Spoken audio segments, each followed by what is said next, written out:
eu vou retomar o finzinho da aula passada, os conceitos discutidos no finzinho da aula passada, que foram aceleração média e aceleração instantânea. Vou fazer isso muito brevemente e continuar depois, tá bom? Então, se vocês se lembram, a gente definiu a aceleração média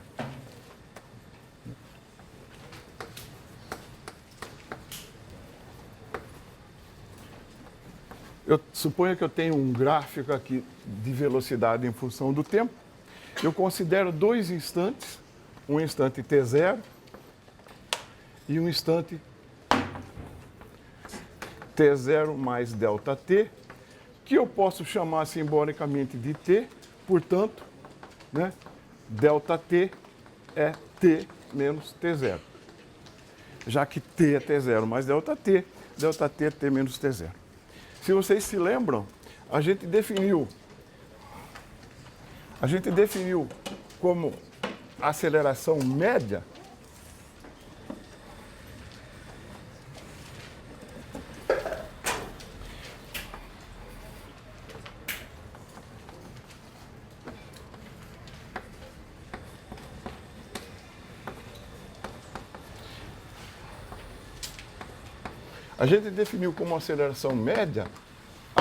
a diferença v de t menos v de t0 sobre t menos t0, que eu posso alternativamente escrever como v de t0 mais ΔT menos v de t0 sobre ΔT. Essa aceleração média, vocês veem pela figura, aqui está a variação ΔV, aqui está a variação ΔT. Essa aceleração média é, portanto, a tangente do ângulo θ no intervalo que você está considerando. Aceleração média, você está vendo que quociente V sobre T, isso aqui ela é medida em metro por segundo ao quadrado. Suponha que agora eu vá fazendo meu intervalo ΔT cada vez menor. Com isso, essa minha secante inicial vai ficando cada vez mais perto do quê? Chega uma hora que quando o ΔT tender a zero, essa minha secante dá origem à tangente no ponto considerado. Então, ainda essa tangente define um ângulo, né? E a inclinação desse ângulo vai ser, como nós vamos ver agora, a aceleração instantânea. Então, o que é a aceleração instantânea? O limite de V de T0 mais ΔT.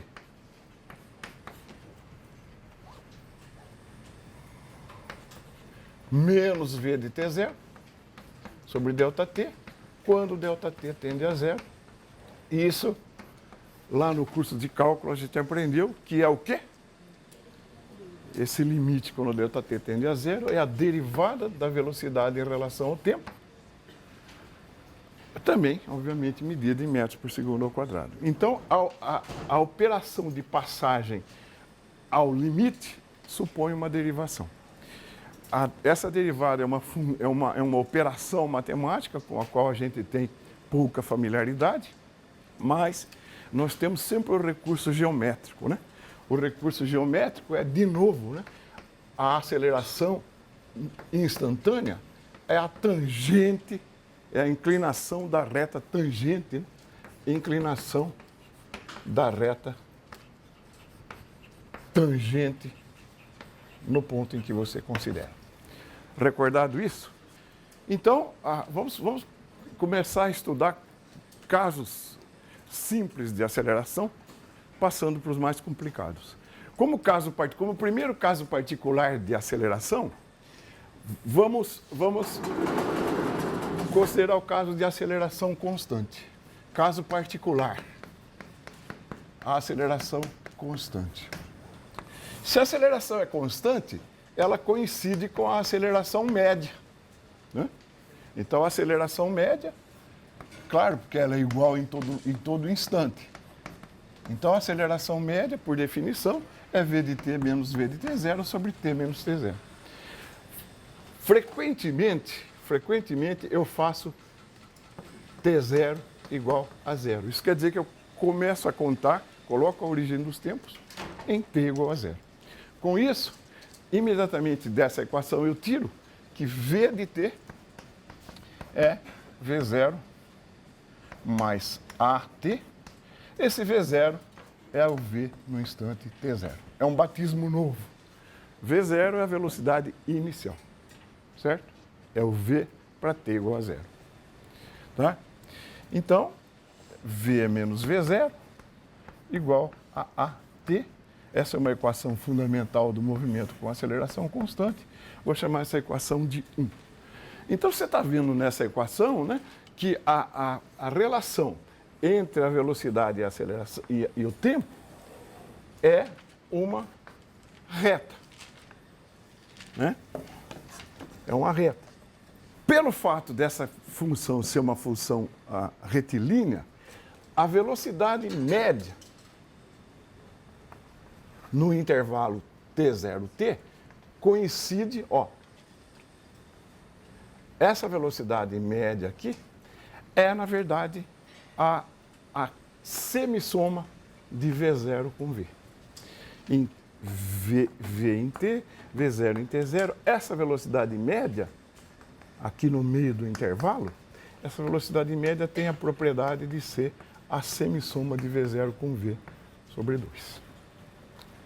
Né? Então, eu posso escrever também que x menos x0, quer dizer, o deslocamento, né? O deslocamento é definido como uma velocidade média vezes o t. Lembra da definição de Vm? Vm é o deslocamento dividido pelo tempo. Eu não pus o t0 aqui porque estou supondo o t0 igual a zero. Então, eu tiro Então, se isso é verdade, né? X menos x0, o que é Vm? V0 mais V sobre 2 vezes t, que eu posso escrever como V0 mais, o que é V? É V0 mais AT, escrevemos aqui, V0 mais AT, sobre 2 vezes t. Então, isso é V0 mais V0t mais meio de AT quadrado. Eu já acabei de conseguir a equação horária para o movimento com aceleração constante. Equação 2. Legal? Então, você vê que o conceito de velocidade média é um desvio do conceito de aceleração.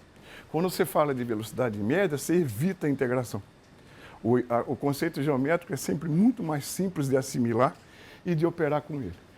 Por outro lado, eu posso escrever também que dessa equação aqui, eu tiro que t é v menos v0 sobre a. Então, eu posso escrever que x menos x0 é vmt. v0 mais v sobre 2, t, v menos v0 sobre a. VMT. Isso aqui é um binômio perfeito. Quadrado de um menos quadrado do outro sobre 2A. Então, decorre daí, imediatamente, uma famosa equação. Que equação?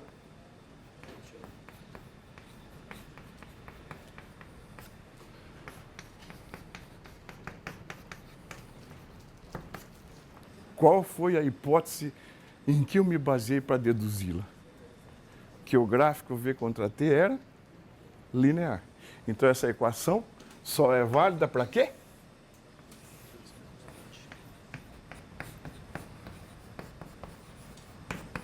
Para aceleração constante. Entendido isso? Sem esse argumento, eu não podia concluir que a velocidade média é a semissoma. Isso só vale quando a relação V contra T for linear. Tá bom? Entre todas as acelerações constantes que a gente conhece, né, uma delas é notória. É a aceleração da gravidade.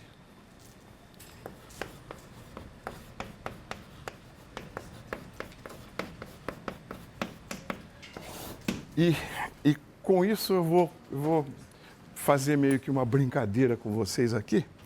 Isso é uma folha de papel mais ou menos homogênea. Eu vou dividir essa folha ao meio. Né? Dividir essa folha ao meio.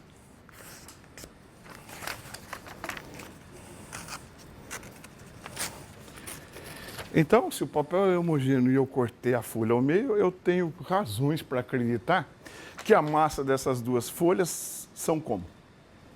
Iguais, né? Então agora vamos fazer uma brincadeira. Eu vou amassar uma parte dela, vou pegar um apagador e vou pedir para alguém ver aí quem tem mais massa. O apagador tem mais massa.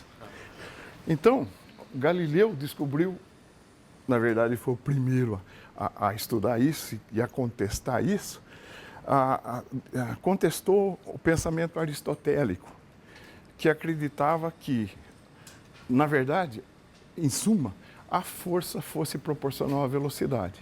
Ou seja, como a atração gravitacional sobre o giz, por ter massa maior, é maior que a atração gravitacional sobre o papel, por ter massa menor, eles deviam chegar, o apagador devia chegar primeiro ao solo.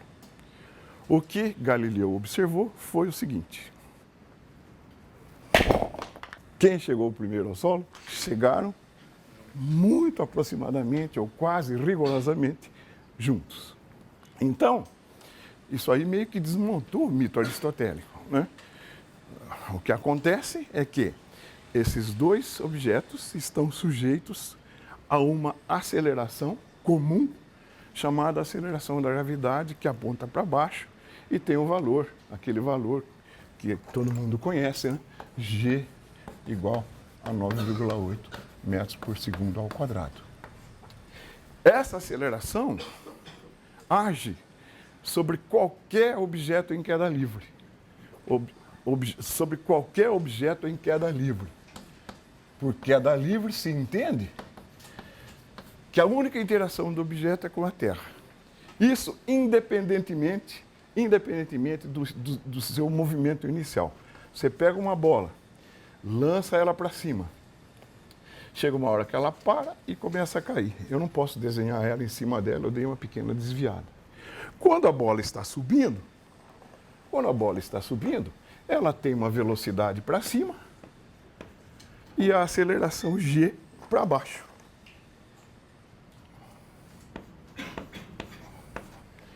Quando ela para momentaneamente no ponto mais alto, ela tem V igual a zero e está sujeita à aceleração G para baixo. Quando ela está caindo, ela tem uma velocidade para baixo e também sujeita à mesma G para baixo. Ou seja, a aceleração G age sobre um corpo em queda livre sempre para baixo, independentemente da história inicial desse movimento. Então, agora, se dois corpos com massa diferentes chegam junto ao solo, o que dirá então de dois com a mesma massa? Né? A gente concordou que essas duas massas são muito aproximadamente iguais. Então, olha. E quem chegou primeiro agora? Né? Eles têm a mesma massa. Quem chegou primeiro agora? A bola. Alguém tem um modelo por quê? A gente precisa ser cuidadoso quando postula isto. Né? Em última análise, o movimento desta folha não é uma queda livre. Eu esqueci de considerar que sobre essa folha age principalmente o quê? Uma força resistiva do ar que é fortemente dependente de sua área. Fortemente dependente de sua área. A área de contato aqui é muito maior que aqui. No caso da bolinha, eu praticamente não a percebo. Rigorosamente, o apagador e a bolinha chegam um pouco defasados. Mas essa defasagem é tão pequena que a nossa acuidade visual não permite detectar. Mas o fato, então, é que precisa cuidado ao se fazer modelos, tá certo? Então, essa queda, a queda da folha, para ser tratada em dinâmica, exige que a gente leve em conta no nosso modelo, além da força da gravidade, uma força de resistência do ar. Entenderam isso? Entenderam isso? Então, vamos sem perder muito tempo, passar para o tópico seguinte, que é como calcular a velocidade em função da aceleração. Bom, V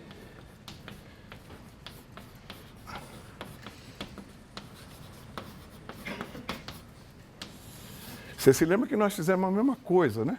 Estudando o deslocamento em função da velocidade. Vamos fazer isso para aceleração. O conceito é exatamente análogo. Primeiro caso, vamos tomar uma aceleração constante. Então, se eu fizer o gráfico V contra T, A contra T, esse gráfico é uma constante, né? Se esse for o ponto T, se for o ponto T0, e aqui o valor de A. O que é A vezes T menos T0? O que é A vezes T menos T0? É a variação da velocidade. T0 igual a zero, você não se tira daqui, né? A velocidade menos V0 é A T menos T0. Quando eu faço T0 igual a zero, tem a equação que eu escrevi lá. Essa velocidade, a diferença da velocidade, a variação da velocidade, é então A, que é esse pedaço, T menos T0, que é esse, isto é o que dessa curva? A área da curva. Então, isso aqui é a área da curva. Novamente, nós estamos resolvendo casos simples para tentar evitar a integral. Então, isso para a velocidade constante é muito claro por causa dessa definição. E no caso da aceleração ser uma função do tempo? Nesse caso, a exemplo do que nós fizemos também no caso da velocidade, né, eu tenho então uma curva assim. Uma curva assim, essa aceleração agora depende do tempo. Aqui está o intervalo T0, T menos T0, está aqui. Então, vamos ver como é que eu consigo transportar esse conceito para cá. O que eu faço então? Divido esse intervalo T menos T0, divido esse intervalo T menos T0 em pedaços ΔT, intervalos ΔT. Eu vou pegar dois aqui, três que são suficientes, tá? Então, eu divido esse intervalo em pequenos intervalos ΔT. E eu presto atenção no que acontece no meio do intervalo. Este caso, por exemplo, aqui. Nesse intervalinho aqui, eu acabei de traçar uma aceleração média no tempo TI. É um intervalo de tempo que situado entre T0 e T. Então, por uma aceleração média, a área achurada, a aceleração média é constante no intervalinho. Por uma aceleração média, a área achurada mede a variação da velocidade. Então, aqui eu tenho ΔV. E posso escrever que ΔV, tá certo? Naquele intervalinho, é A médio de TI vezes ΔT. Estou escrevendo a área disso, né? A área, A médio, ΔT. Bom, aí você fala, mas isso aí é chute. A área dentada não é a área real, né? A área dentada não é a área real. Mas, se você olhar bem, essas duas áreas não são muito diferentes. Sobra um pedacinho para cima aqui, para baixo aqui, que meio que compensa aqui. Sobra aqui, compensa aqui. Então, a área integral e a área lisa não são muito diferentes. O que eu preciso fazer para tornar a área de integral igual à área lisa? Repare que se eu fizer esse intervalo ΔT cada vez menorzinho e continuar repetindo esse raciocínio, pegar o valor no intervalo médio e multiplicar por ΔT, se eu fizer isso, quem está lá atrás provavelmente não vai ver mais a serrinha de tão pequena que ela é.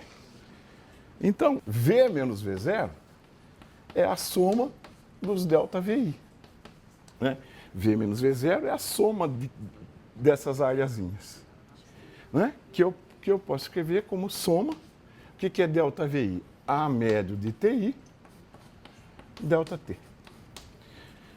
Essa é a variação da velocidade.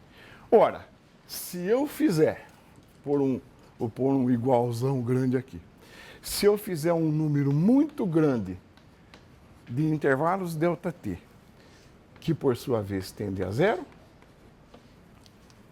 então faço um número muito grande de intervalinhos, muito pequenininhos.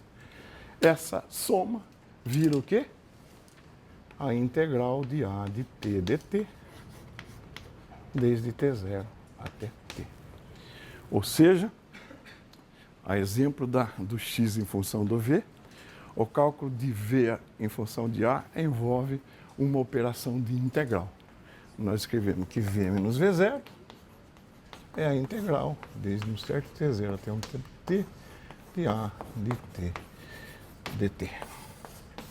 E aqui, mais uma vez, se a gente já padece para calcular derivada, que dirá então para calcular integral? Isso também é uma operação, é um cálculo, que vocês vão aprender lá no MA, acho que é 141, aprender as operações derivadas. Mas, grosso modo, a gente pode pensar o seguinte: a aceleração não é derivada da velocidade em relação ao tempo? A não é dv dt? A é dv dt, certo? A é dv dt. Se a aceleração é a derivada da velocidade, a velocidade é a antiderivada da aceleração, também chamada de integral. Então, se f grande for a integral de uma função f pequena, o que acontece necessariamente? A derivada de f grande, calcular uma integral é achar uma antiderivada. Se isso é verdade, então, a derivada de f de x deve ser f de x. Vamos fazer um exemplo para cutucar vocês? Quanto é a integral de t quadrado dt? Eu tenho que achar uma função que derivada de t quadrado, certo? Tem que achar uma função cujo resultado da derivação seja t ao quadrado. Que função é essa? Já cantaram aí, cantaram corretamente. Essa função é 1/3 de t cubo. Na verdade, mais uma constante, porque a derivada de f de x ou de f de x mais uma constante é zero. Então, a derivada da constante é zero. Então, vamos derivar isso para ver se confere? Qual é a derivada disso? Baixo 3, corto 3, baixa um expoente. T quadrado. Então, essa função é a integral desta. Por quê? Porque a derivada dela reproduz essa. Ficou mais ou menos entendido esse conceito? A gente tem de novo a mesma arma, né? A gente tem a arma geométrica para fugir da integral. Então, resumindo, né?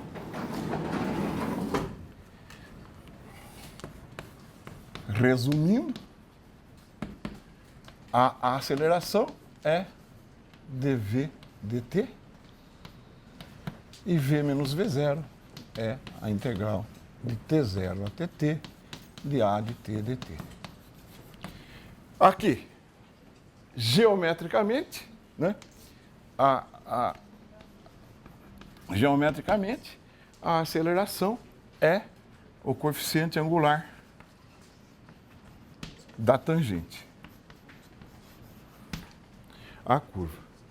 Aqui, a variação da velocidade é a área sobre a curva A de t. Então, a gente tem sempre um argumento geométrico para dar uma esquivada do conceito de aceleração. E para, então, fechar essa parte de aceleração constante, a gente podia fazer aqui um sumáriozinho, né, das equações que nós vimos. Né? V é V0 mais AT. Né? V é V0 mais AT. X é igual a X0 mais V0T mais meio de AT quadrado. V quadrado é V0 ao quadrado mais 2A x menos x0. E x é igual a x0 mais VMT. VMT é V0 mais V sobre 2T. Esse conjunto de equações fecha, né? E então, nós podemos, no caso da aceleração da gravidade, fazer um paralelismo com isso e simplesmente escrever. Na aceleração da gravidade, a gente adota um referencial, aquele eixo orientado. Nesse caso, eu vou escolher meu eixo orientado para cima e, obviamente, como discutido, a aceleração da gravidade é para baixo. Eu oriento sempre um eixo para definir minhas coordenadas, para definir meu sentido de movimento. Então, o eixo é para cima, a aceleração é para baixo. Como é que eu particularizo essas equações para o caso da aceleração da gravidade? V igual a V0, e agora? A velocidade é orientada para cima, porque o eixo está para cima. E a aceleração para baixo. Qual o sinal que a aceleração adquire? Menos. Y igual a Y0 mais V0T. E agora? Menos meio de GT quadrado. V quadrado igual V0 quadrado menos 2G Y menos Y0. E aqui embaixo não muda. Y igual a Y0 mais V0 mais V sobre 2 vezes T. Entenderam o quadro resumo? É importante, né, que a gente tenha em mente sempre que o nosso eixo, nosso movimento é descrito, como vocês viram desde a primeira aula, em relação ao eixo orientado. Pouco importa onde você põe a origem, mas o sentido do eixo é crucial.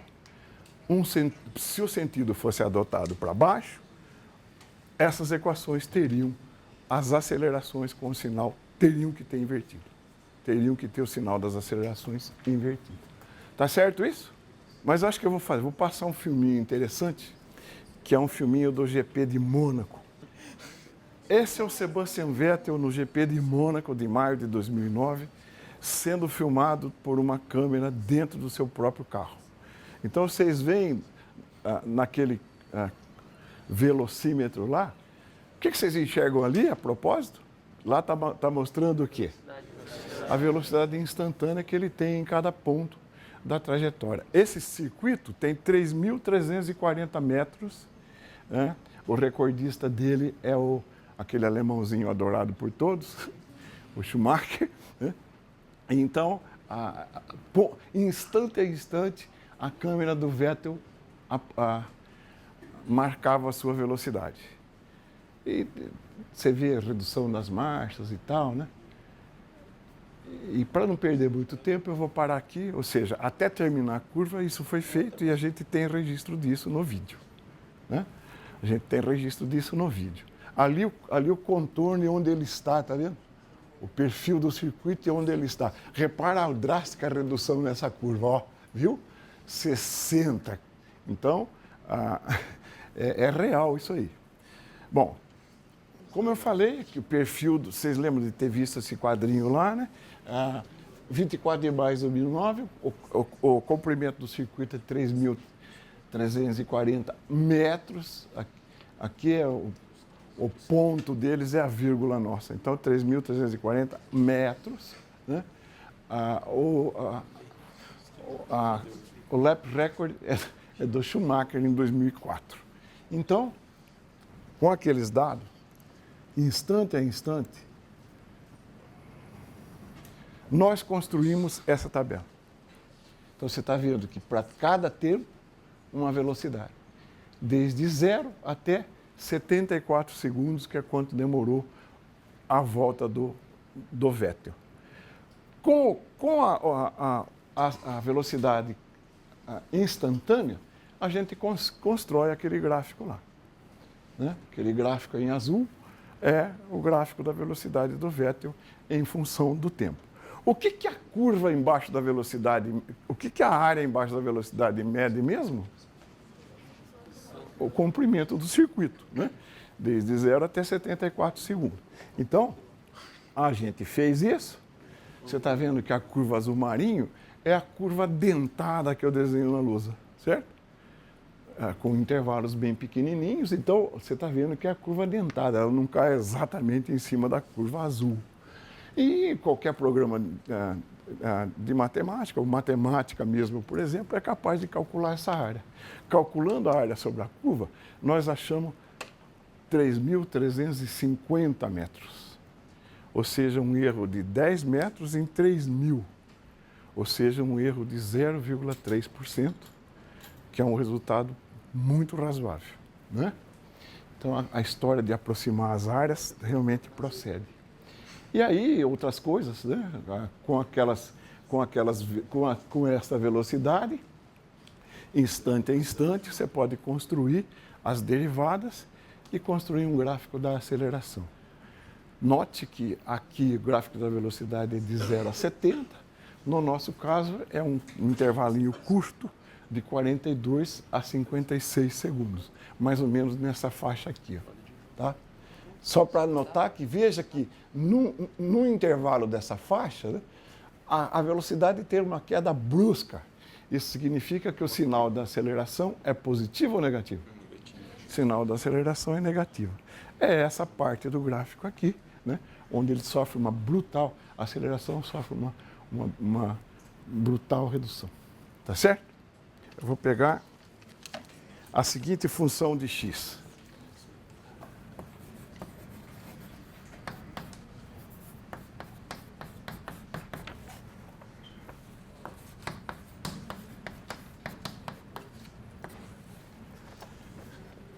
Fazer o gráfico de x de t,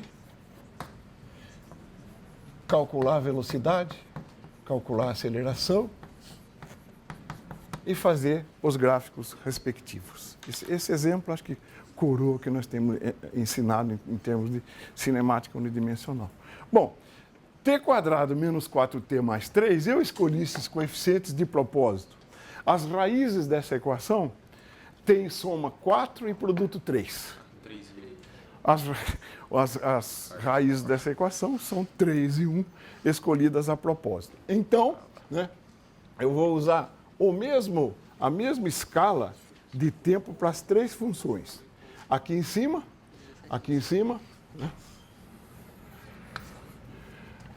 Para t igual a 0, x igual a 3, 1, 2, 3. Né?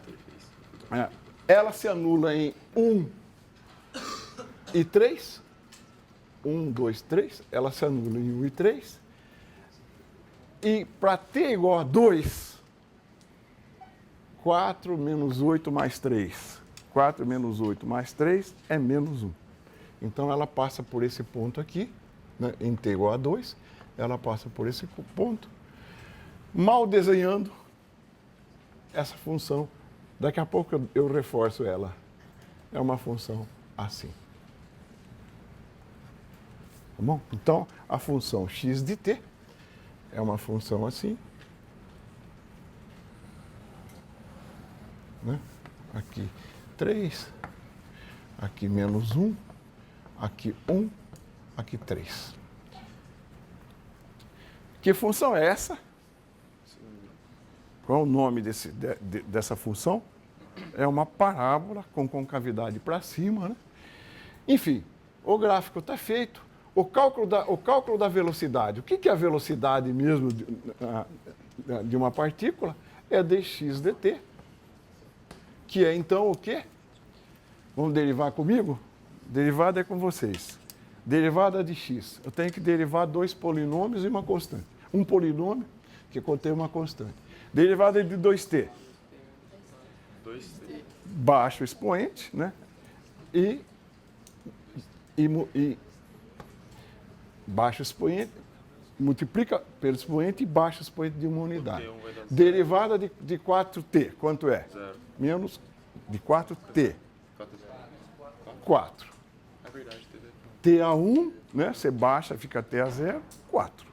E a derivada de 3, que é uma constante, é nula. A aceleração é a derivada da velocidade.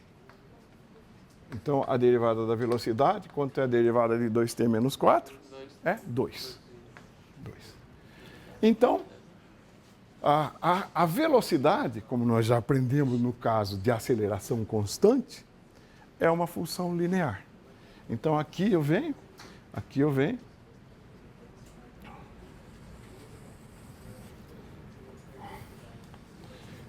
e vou desenhar o gráfico V contra T. Note que, para t igual a 0, V igual a menos 4. Para t igual a 2, V igual a 0. 1, 2, 3, 4. O gráfico da velocidade é 1, 2, 3, 4. É esse aqui.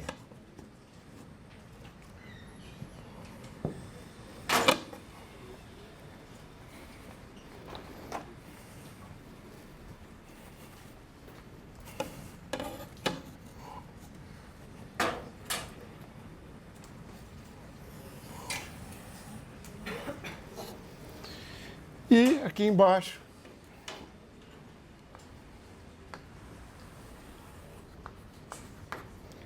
o gráfico da aceleração, que é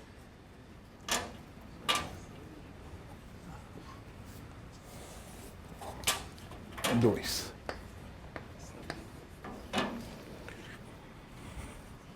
Então, a primeira coisa que a gente observa nisso. Aquele gráfico em rosa é a trajetória? Aquele gráfico em rosa é a trajetória da partícula? Qual é a trajetória da partícula? O que é a trajetória da partícula? Essa partícula está se deslocando no eixo x, orientado, digamos assim. Então, isso não é a trajetória, é o gráfico da posição em função do tempo. Se a gente olhar para uma parábola dessa, para uma parábola cinemática, a gente vai perceber que ela tem muito mais vida que uma parábola meio seca lá do cálculo, ax² mais bx mais c. Essa parábola cinemática conversa com a gente. Quer ver? Quer ver? Olha, em t igual a 0, a velocidade da partícula é negativa ou positiva? Em t igual a 0. A velocidade da partícula é negativa. Isso significa que ela está...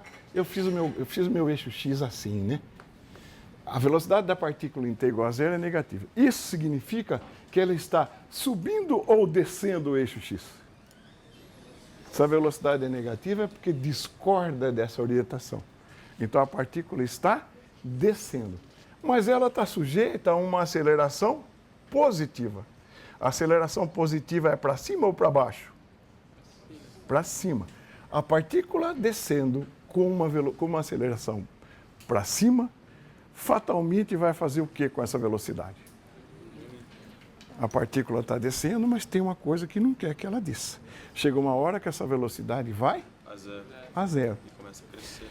Quando que acontece isso? Né? Olha, aqui a tangente diminuindo, está vendo a tangente diminuindo? Esse ângulo aqui, esse ângulo diminuindo. Chega nesse ponto aqui, o que é mesmo a reta tangente ao gráfico xt? A velocidade. Nesse caso, qual é a inclinação? Zero. É nesse ponto que a velocidade se anulou. Certo? Depois disso, anulou, Agora tem sempre uma aceleração zona lá para cima. Então, o que essa aceleração faz agora? Se a velocidade instantânea é nula aqui, daqui para frente ela vai subir e não voltar mais. Você está vendo como essa parábola conversa? Aquela matemática lá fica meio... Essa conversa. Legal? Acho que eu escolhi esse exemplo para dar um fecho nisso. E para terminar essa primeira parte, vamos falar de movimento relativo unidimensional. Isso aqui é tão simples que basta saber somar um comprimento. Tá? Então eu vou imaginar que eu tenho um eixo orientado X aqui, né? Um eixo orientado X, dois móveis A e B, que eu quero discutir conceitos relativos entre eles. Então, eu vou dizer que o móvel B está nessa posição, XB. Então aqui está o B, aqui está o A, na posição XA. Está vendo? Eu estou dando as coordenadas de dois móveis em cima de um eixo orientado. Qual é a posição relativa de A em relação a B? A posição relativa de A em relação a B, que é isso aqui, é XA, o quê? Menos XB. Basta saber somar pedacinhos. A coordenada de A em relação a B é a coordenada de essa coordenada menos essa. Ora, se você sabe coordenadas, você sabe derivadas e acelerações. Então segue daqui, diretamente aqui, a velocidade de A em relação a B é a derivada da coordenada relativa. Isso, então, o que é? dxa dt menos dxb dt, que é dxa é a velocidade de A, dxb é a velocidade de B. Então, a velocidade relativa a VAB é VA menos VB. O que é a aceleração de A em relação a B? É a derivada da velocidade relativa de A em relação a B. E sem muita milonga, isso é AA menos AB. A aceleração relativa de A em relação a B é a aceleração relativa de A menos a aceleração de B. É claro que quando eu digo VA, eu estou querendo dizer a velocidade de A em relação à Terra, por exemplo. Se eu escolho a Terra como referencial para medir as duas velocidades. Então tem uma regra mnemônica para você decorar isso. Isso aqui é um rebatismo só, tá? É uma definição. Então eu posso vir daqui, ó, e dizer, eu venho dessa equação e digo, a velocidade de A em relação à Terra, que é VA, certo? É igual a velocidade de A em relação a B, eu estou transpondo essa equação. VA é VAB mais VB. VAB mais VBT. A regra mnemônica consiste no seguinte, você faz de conta que cancela os índices intermediários. Tá bom? VAT é VAB mais VBT. AAT, isso aqui é AA, né?